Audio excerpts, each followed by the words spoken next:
Hey guys, Regency here. I wanted to make a video on Kapkan because I feel like he's one of the most underappreciated and most fun defending operators to play. He's big, loud, has mediocre sights on his guns, and his traps have historically been one of the weakest special abilities between attackers and defenders, and yet at the moment he's by far my favorite operator. Now, at a base level, Kapkan might seem like a weaker version of, say, Rook. They're both heavy 3 armor ops with decent SMGs and set and forget abilities. The difference is Kapkan is what can be described as an offensive trapper, and unlike Rook, he takes a lot of skill to play effectively. Here I mean that to play Kapkan effectively, you must know when to play him, where to place his EDDs, and some of the tricks to actually get kills with his traps against good players. To quickly go through his guns, it's quite simple. If you want to try and actually play Kapkan competitively, don't pick his shotgun. It seems fun, and maybe in casual you could use it well, but you could use a flashbang as your weapon in most of the casual matches I play. So stick to the 919.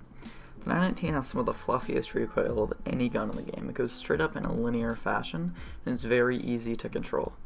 The gun doesn't do too much damage, but for an SMG it's okay. It has a decent fire rate of 750 and an average capacity of 30. This amounts to a gun that's suited for either home-based defense or even roaming, and it gets headshots quite easily too. As far as sights go, it's your choice. I use the reflex, but I think the red dot is pretty good as well. I use the vertical grip as the gun already ADSs quite fast. There's no need for a laser sight as it doesn't really fit Kapkan's whole style of play. And lastly, barrels. It's a personal choice between the compensator and the muzzle brake. Personally, I use the muzzle brake as I try to mix between tap firing for headshots and spraying just to keep them out of a certain area. If you only spray, you should probably use the compensator, but even if you think you'll consistently tap for headshots, it's probably not advisable to use the flash hider, as it's statistically worse than the muzzle brake at just tap firing. Lastly, the suppressor is a bit of a joke attachment. Maybe you could use it while roaming, but Kapkan is already so loud that it wouldn't help, so until they buff it by removing damage or drop off or something, it's not really advisable to use it on Kapkan, let alone any other operator. Next, secondaries and gadgets. Between the PMM and the GSH, I'd take the PMM every time. It's easily one of the best pistols in the game. It does near the damage of Montaña's revolver and it reloads extremely fast. It's not really a competition. The hard choice here is between C4 and barbed wire.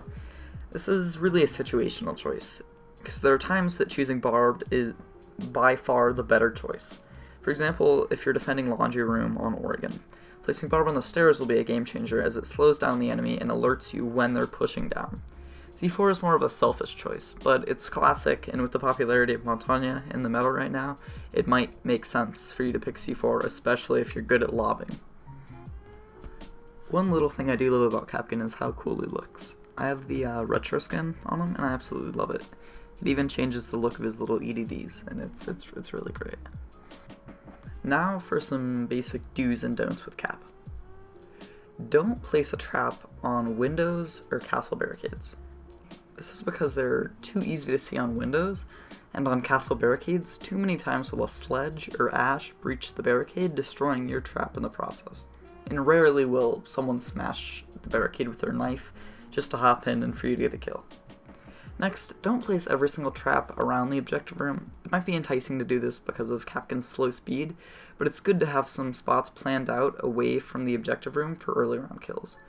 At the same time, you want one or more Kapkan traps in key spots close to the objective room. The majority of the kills you want with these traps are gonna come from attackers rushing into the objective at the last moment. Nothing's more satisfying than killing the final attacker with your trap after you've died and it's a 1v1. GG. If a drone sees you placing a trap, take the trap off and pick a different spot. At higher ranks, that person will expect the place where you're placing it, and even tell his teammates where you put it. Don't waste one of your 3 traps because you really like to spot. Also, be wary of Twitch drones in the planning phase. Communicate with your team effectively on if anyone's seen one, because they can easily destroy your traps and something more important like Mira's Black Mirror. Final thing you should try and do is memorize a few good spots for traps on each map. These spots are places that you should jet for as soon as the prep phase starts, and I mean as soon as it starts. Immediately you should start running, as you need not waste time. Kapkan is too heavy to wait or place reinforcements or even get armor. You can do all of these things when you get back from placing a couple of your traps. I'm sure Rook will understand.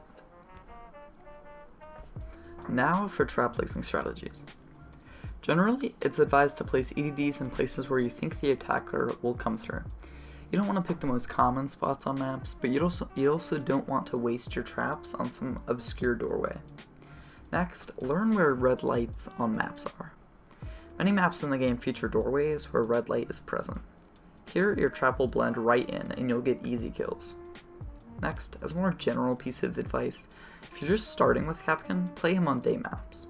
On night maps, his laser will be far more pronounced. He's totally still viable on night maps, it's definitely easier if the light is on your side.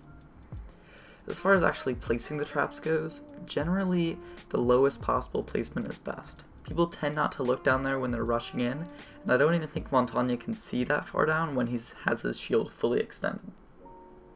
If the doorway is closer to the objective, you might want to place the EDD and then put a wall up and tear it back down, as to create more debris.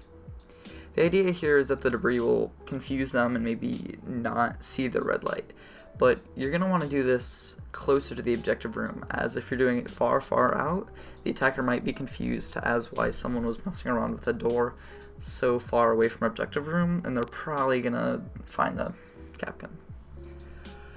Next, the most interesting type of placement is the one seen here. You place your EDD as high as possible and put up a wooden door. Then, you break 2 holes in the center of the door as to trigger the Q to hop through the door. Attackers can't see the laser unless they crouch right next to the door or break the door, but a rushing Ashe might simply hop through the door to her death. This is the cheekiest type of Kapkan kill. I hope this little guide can help you become an effective Kapkan player. He's a really fun operator to play, and I wish I saw more of him in both casual and ranked. Anyway, thanks for watching. I make R6 content every now and then, so if you're into that, please go check it out. Again, thanks.